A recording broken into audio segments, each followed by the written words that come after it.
कहानी की शुरुआत में हेरक्युलिस अपनी तलवार लिए जंगल में आगे बढ़ रहा था। इसी जंगल में 5 सर वाला खतरनाक सांप रहता था। दरअसल हेरक्युलिस को 3 जानवरों को मारने का काम मिला था और उन्हीं में से एक 5 सर वाला सांप था जिसे ढूंढने के लिए वह इस खतरनाक जंगल में आया था। पूरे जंगल में एक अजीब सी शांति थी। तभी कोई हेरक्युलिस को अचानक पानी के नीचे खींच लेता है। फिर पानी के नीचे से वो 5 मुंह वाला सांप निकला। हेरक्युलिस बहुत ज्यादा ताकतवर था। उसने सांप के एक सर को अपनी तलवार से मार डाला। अब सारे सर मिलकर हेरक्युलिस के सामने खड्डे हो जाते हैं। सांप ने हेरक्युलिस पर हमला कर दिया, लेकिन हेरक्युलिस अपनी तलवार से सांप के सारे सर काट देता है और आखिरकार वो सांप मारा जाता है। अब हेरक्युलिस दूसरे जानवर को मारने के लिए पहुंच जाता है, जो एक विशाल जंगली सुअर था। दोनों एक दूसरे की तरफ भाग रहे थे। तभी जंगली सुअर एक पेड़ को टक्कर मारकर तोड़ देता है, लेकिन हेरक्युलिस हवा में छलांग लगाकर जंगली सुअर को एक ही बार में मार डालता है। अब हेरक्युलिस आखिरी और तीसरे जानवर को मारने के लिए एक गुफा में पहुंच जाता है। हेरक्युलिस को मालूम नहीं था कि ये तीसरा जानवर बेहद खतरनाक और शक्तिशाली था। तभी हेरक्युलिस के सामने वो खतरनाक और खूंखार अमेज़न का शेर आ जाता है, जो दिखने में इतना खूंखार था कि देवता भी उसकी तहद्दुद से कांपते थे। हेरक्युलिस ने उस पर तीर से हमला किया। उस तीर का शेर पर कोई भी असर नहीं पड़ता। शेर हेरक्युलिस के ऊपर छलांग लगा देता है, लेकिन हेरक्युलिस किसी तरह उससे बच जाता है। अब हेरक्युलिस और शेर एक दूसरे के आमने सामने थे। शेर ने हेरक्युलिस पर हमला कर दिया। हेरक्युलिस उसका जबड़ा पकड़ दियच लेता है और डाचकर शेर को मार डालता है। अब हमें 5 साल बाद का समय दिखाया जाता है, जहाँ हेरक्युलिस के भांजे को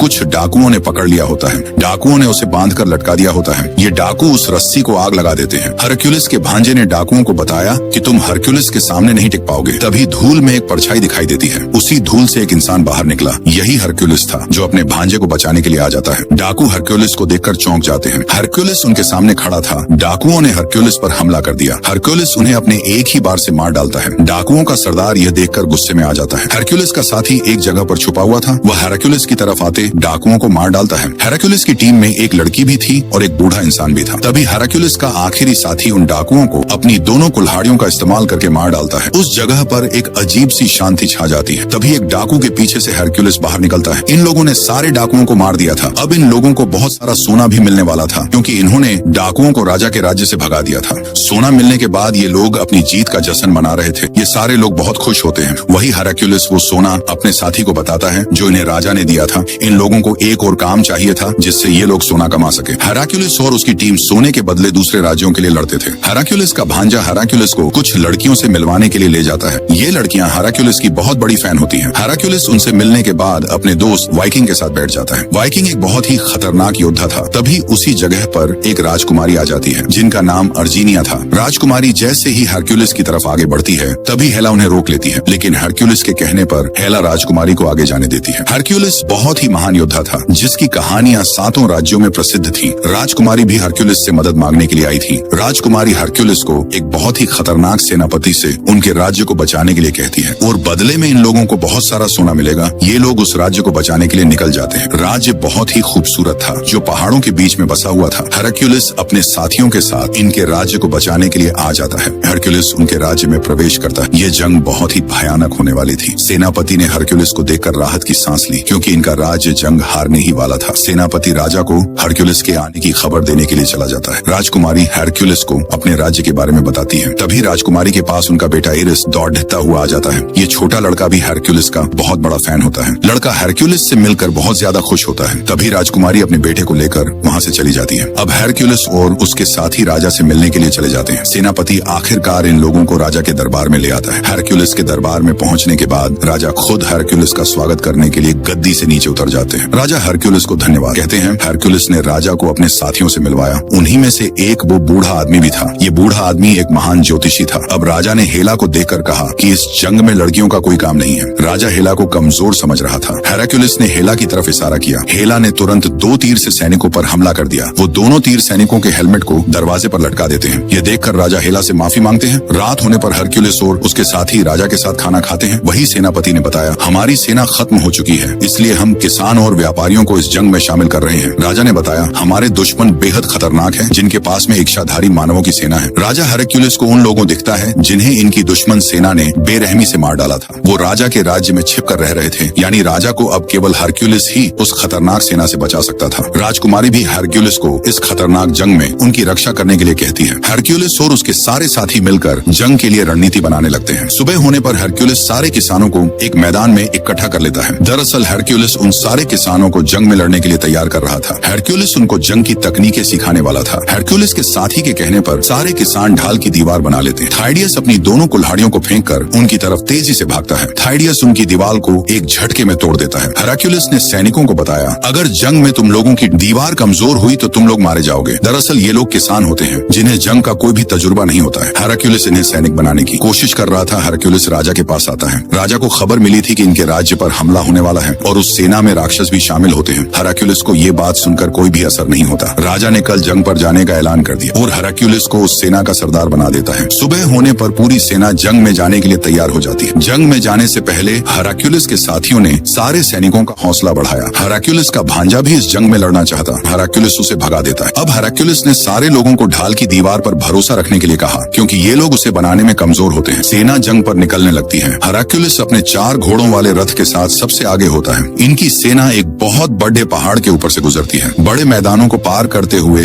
एमेजॉन जंगल तक पहुंच जाती है। ये लोग एक खतरनाक जगह तक पहुंच जाते हैं जो चारों तरफ से कोहरे से ढकी हुई थी। हरक्यूलिस सारे सैनिकों को रुकने के लिए कहता है। ये लोग आगे रास्ता देखने के लिए जाने लगते हैं। कोहरे की वजह से आगे का रास्ता नहीं दिख रहा था। राजा भी हरक्यूलिस के पास आ जाते हैं। तभी इन लोगों को लकड़ियों पर लटके हुए सर सीखते हैं। ये देखकर हरक्यूलिस ने सारे लोगों को पैदल जाने के लिए कहा। इनकी पूरी सेना उस इलाके से पैदल निकलने लगती है। पूरा इलाका आग में जल रहा था। हरक्यूलिस को आने वाले खतरे के बारे में मालूम नहीं था। कौए लकड़ी पर टंगे हुए सर को खा रहे थे। रास्ते में बच्चों को लाशें भी डाली हुई थी। तभी हरक्यूलिस को कुछ अजीब लगता है। थाइडियस ने सिर पर लगे खून को छका और फिर हरक्यूलिस को मालूम चलता है कि इन लोगों मरे हुए 1 हफ्ता हो चुका है। सेनापति एक लाश को देख रहा था। तभी अचानक वो आदमी सेनापति पर हमला कर देता है, लेकिन सेनापति ने उसे मार डाला। हरक्यूलिस भी एक और भील को उठाकर फेंक देता है। तभी जमीन के नीचे से कई सारे भील निकल आते हैं। यानी ये उन लोगों की चाल थी। हरक्यूलिस सारे सैनिकों से ढाल की दीवार बनाने के लिए कहता है। हरक्यूलिस की बात सुनते ही सैनिक ढाल की दीवार बनाना शुरू कर देते हैं। सेनापति काफी ज्यादा घबरा गया था। सैनिक भी ढाल की दीवार बनाने ही वाले थे। हरक्यूलिस को मालूम था कि अगर इन लोगों ने कोई भी गलती की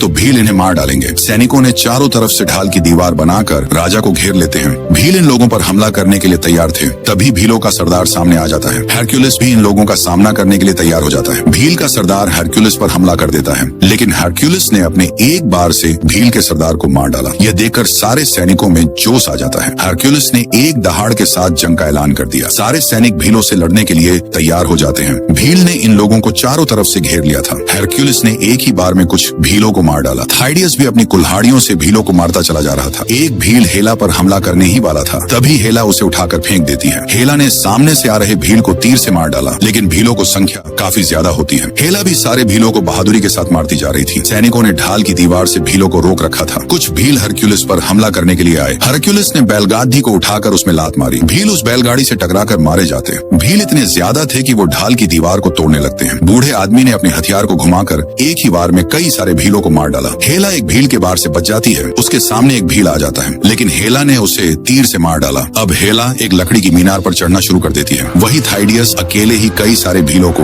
अकेले ही मारता जा रहा था। भील इन सारे सैनिकों पर भारी पड़ने लगते हैं। कई सारे सैनिक भीलों के हाथों मारे जा रहे थे। एक भील हेला को मारने के लिए लकड़ी की मीनार पर छड़ी डीडीएच रहा था। वो उसे भी चाकू फेंककर मार डालता है। तभी बहुत सारे भीलों ने इनकी ढाल की दीवार को तोड़ डाला। सारे सैनिक भीलों के हाथों मारे जा रहे थे। सेनापति ने अपने चाबुक से एक भील की गर्दन पकड़कर उसे मार डाला। ये लोग इस लड़ाई को हारने ही वाले थे। तभी हरक्यूलिस अपने रथ पर सवार हो जाता है। एक भील हरक्यूलिस के रथ पर चढ़ जाता है। बूढ़े आदमी ने भी अपने रथ से धारदार तलवारों को बाहर निकालकर एक ही बार में कई सारे भीलों को मार डालता है। एक भील राजा को मारने के लिए आगे बढ़ ही रहा था। तभी वहाँ हरक्यूलिस आ जाता है। हरक्यूलिस सारे भीलों को मारता हुआ जोजा की जान बचा लेता है। सारे भील हरक्यूलिस से डरकर भागने लगे थे। हरक्यूलिस का साथी भी अपने रथ से कई सारे भीलों को मारता जा रहा था। ये देखकर सैनिकों में भी नया जोश आ जाता है। भील जंग का मैदान छोड़कर भागने लगते हैं। यानी कि इन लोगों ने हारती हुई जंग को हरक्यूलिस और उसके साथियों की दम पर जीत लिया होता है। पर असली जंग तो अभी बाकी थी। राजा ने बाहर निकलकर देखा कि उनके सैकड़ों सैनिक मारे गए हैं। वही हमें मालूम चलता है कि हरक्यूलिस की सेना पर कोई नजर रखे हुए था। राजा कोटिश इस जंग के बाद उदास हो गए थे, क्योंकि इन लोगों ने गांव के लोगों की जान नहीं बचा पाई थी, जिन्हें उन भीलों ने मार डाला था,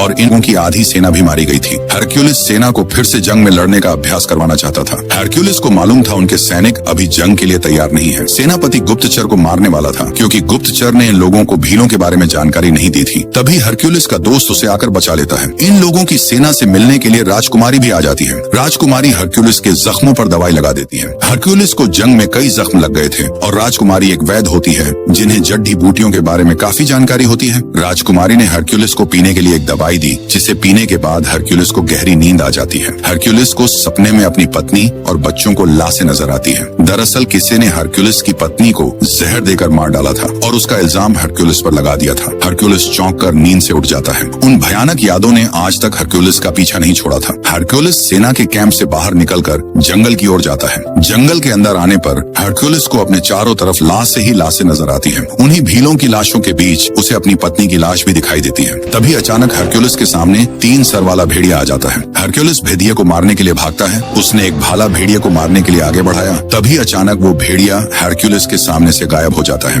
दरअसल ये केवल हरक्यूलिस का भ्रम होता है। असल में वहाँ पर कोई भेड़िया नहीं था। सुबह होने पर जब हरक्यूलिस मुंह धो रहा था, तभी ज्योतिषी ने बताया कि तुमने फिर से एक खतरनाक सपना देखा है। ज्योतिषी हरक्यूलिस के बारे में बहुत सी बातें जानता था। उसे ये भी मालूम था कि हरक्यूलिस देवता ज्यूस का बेटा है। इनकी पूरी सेना अगले हमले के लिए तैयार हो रही थी, जो काफी भयानक होने वाला था। वही राजकुमारी हरक्यूलिस के साथियों के पास आकर बैठ जाती है, जहाँ उसे मालूम चला कि हरक्यूलिस को उसके साथी कैसे मिले थे। हेला हरक्यूलिस को एमजॉन की लड़ाई मिली थी। वही वाइकिंग का तो जन्म ही जंग के मैदान में हुआ था, जहाँ पर वो हरक्यूलिस को मिला था। तभी ज्योतिषी ने इन लोगों को सच्चाई बताई कि हरक्यूलिस की मदद देवता ही कर सकते हैं। अब सारे सैनिक एक जगह इकट्ठा होने लगते हैं। हरक्यूलिस का भांजा इन लोगों को बता रहा था कि हरक्यूलिस ने तुम लोगों के लिए खतरनाक हथियार मंगवाए हैं, जिनकी मदद से हम ये जंग जीत सकते हैं। इन हथियारों में सबसे पहले एक ढाल थी, जो पंखों से भी हल्की होती है। दूसरे नंबर पर एक शीश कवच, जो पूरे सर को ढक लेता है। तभी वहाँ पर सेनापति आ गया। भांजे ने सेनापति को सबसे ज्यादा शक्तिशाली कवच दिया, जिसे उस खूंखार सुअर की खाल से बनाया गया था। सेनापति को इस कवच पर विश्वास नहीं था। वो सारे सैनिकों के सामने इस कवच का मजाक उड़ाने लगता है। तभी वाइकिंग ने उस पर कुल्हाड़ी से हमला कर दिया, लेकिन हरक्यूलिस का कवच उसे बचा लेता है। उस कवच की मजबूती देखकर सारे सैनिक हैरान रह गए। सेनापति वहाँ से अकदेच कर चला जाता है। ज्योतिषी सारे सैनिकों को भाला चलाना सिखा रहा था।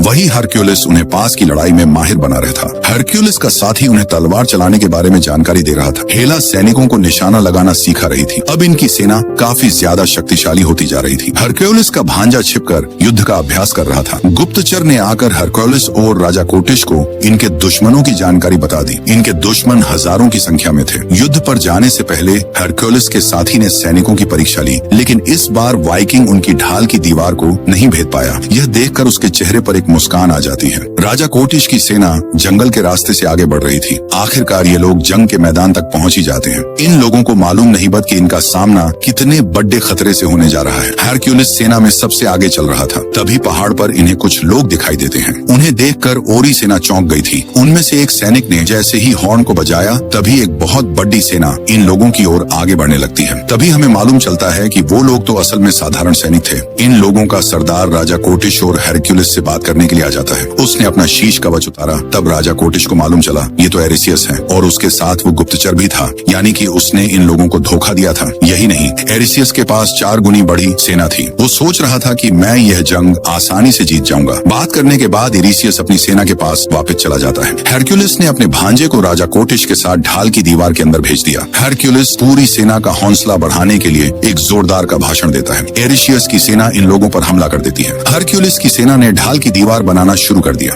एरिसियस की सेना जैसे ही बीच मैदान पर पहुंची, तभी अचानक हेला कुछ सैनिकों के साथ इन लोगों पर तीरों से हमला कर देती है। हेला ने एरिसियस के कई सैनिकों को इस हमले में मार डाला। सेना भी इन लोगों का सामना करने के लिए तैयार हो जाती है। हरक्यूलिस ने सामने से आते हुए सैनिक को अपने एक ही वार में घुड्डे से नीचे गिरा दिया। हेला भी एरिसियस के कई सैनिकों को मारती जा रही थी। सेनापति ने एरिसियस की सेना पर तीरों से हमला करने के लिए कहा। इस हमले में भी एरिसियस की सेना के कई सैनिक मारे गए। तभी अचानक हेला का रथ पलट जाता है, लेकिन हेला एक एक करके सारे सैनिकों को मारती जा रही थी। हरक्यूलिस जिस सैनिक को भी मारता वो फिर वापस नहीं उठता। हरक्यूलिस की सेना आगे बढ़ना शुरू कर देती है। उनके रास्ते में जो भी आता वे उन्हें मारते जा रहे थे। ये देखकर एरिसियस की सेना इन लोगों पर अग्निबारों से हमला कर देती है। सारे सैनिक खुद को बचाने के लिए ढाल ऊपर कर लेते, लेकिन ज्योतिषी अपने हाथ फैलाकर तीरों की बारिश में खड्डी दियाचा हो जाता है। एक भी तीर उसे नहीं छू पाता। अब हरक्यूलिस के रास्ते में जो भी आ रहा था वो उसे मारता जा रहा था। एरिसियस की सेना अब मैदान छोड़कर भागना शुरू कर देती है। ये देखकर एरोसियस खुद हरक्यूलिस का सामना करने के लिए आगे बढ़ता है। वही राजा कोटिश और उनकी सेना तो जीत का जश्न मनाने लगी थी। वाइकिंग और हेला भी हरक्यूलिस के पास दौड़ते हुए आ जाते हैं। एरोसियस अपनी तलवार निकालकर हरक्यूलिस की तरफ आगे बढ़ रहा था। हरक्यूलिस उसका सामना करने के लिए तैयार था। दोनों एक दूसरे के आमने सामने आ जाते हैं। हरक्यूलिस एरोसियस का घोड़ा उठाकर फेंक देता है। एरोसियस जमीन पर गिरकर बेहोश हो जाता है। युद्ध जीतने के बाद राजा कोटिश, हरक्यूलिस और अपनी सेना के साथ अपने राज्य वापस आ जाते हैं। इन लोगों ने एरोसियस और उनके सैनिकों को बंदी बना लिया था। था। सैनिक एरोसियस पर सेडिडिडे हुए फल मार रहे थे, तभी सेनापति आकर एरोसियस में लात मार देता है। तभी वहाँ पर हरक्यूलिस आकर उसे अपने साथ ले जाने लगता है। तभी हरक्यूलिस को एरोसियस ने बताया कि राजा कोटिश